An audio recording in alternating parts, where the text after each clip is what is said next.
Keeping a continental grid running for 1.4 billion people requires an almost incomprehensible volume of power. Every day, millions of industries, homes, and city infrastructures create an unrelenting demand for electricity to keep the country moving forward. But stepping into the nuclear energy race presents a hard physical constraint. While much of the global community relies on uranium to power commercial reactors, India holds a mere 1% of the world's uranium reserves. Because the domestic supply is so limited, keeping the nuclear sector alive requires purchasing this essential fuel from other nations. It forces a reliance on global supply chains, extracting material from complex foreign mines and importing it at a premium. Operating a national grid on imported fuel means outside forces can dictate the pace of domestic development. To achieve true energy independence, scientists had to look for a completely different kind of fuel.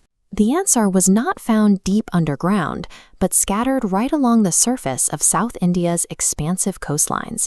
Hidden inside the monazite sand on these specific beaches is a dense radioactive metal called thorium. It is a potent, entirely untapped energy source washing up with the tide. This balance scale chart puts the disparity into perspective. While the tiny bar represents India's 1% share of global uranium, the dominant bar shows the country possesses 25% of the entire planet's thorium reserves. The physical fuel is already sitting within the borders. But there is a catch. Traditional nuclear reactors cannot process thorium efficiently, meaning unlocking this energy required engineering a completely new type of machine. Recently, an announcement from the Prime Minister's office confirmed that engineers in Tamil Nadu had successfully passed that technical milestone.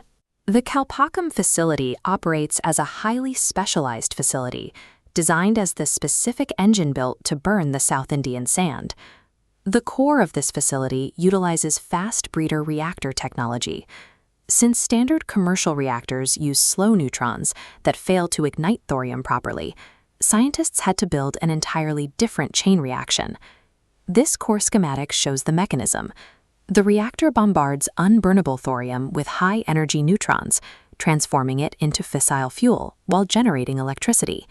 Because of this closed loop, it creates more fuel than it consumes, removing the need for imported uranium. Mastering the fast breeder process turns seemingly useless coastal sand into a premium, completely self-sustaining source of nuclear power. Which brings up a logical question. If thorium is this efficient, why aren't all nations running their grids on it? The answer comes down to extreme engineering difficulty. Legacy nuclear superpowers spent decades attempting to build viable fast breeder reactors. Almost all of them abandoned the pursuit because of the volatile chemistry involved and the prohibitive capital requirements of stabilizing the core. The technical barrier is so steep that, as of today, only one other nation on Earth, Russia, possesses fully operational commercial fast breeder technology. For decades, historical nuclear sanctions isolated India from global energy sharing. That isolation forced domestic scientists to map the complex math and physics of the fast breeder code completely independently. Bringing the Tamil Nadu reactor online means the country has successfully engineered its way into an exclusive two-nation technological monopoly, entirely on its own terms. Beyond the isolated science inside the reactor core, this specific technology yields a practical transformation for the everyday reality of 1.4 billion citizens. This timeline projection demonstrates the math. By combining that 25% global thorium reserve with working fast breeder technology, India has secured enough domestic fuel to last 4 centuries. That equates to generations of clean, sovereign electricity, completely insulated from the price spikes and supply chain bottlenecks of global oil and uranium markets.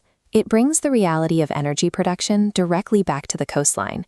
The ordinary beaches that millions walk across every year contain the very material serving as the primary feedstock for the national grid. A nation that once had to negotiate for a tiny fraction of the world's nuclear fuel now sits as a self-sufficient operator holding a quarter of the world's alternative supply. By looking closely at its own shores, India bypassed a severe geographical limitation, utilizing raw sand to secure a highly advanced, independent energy future.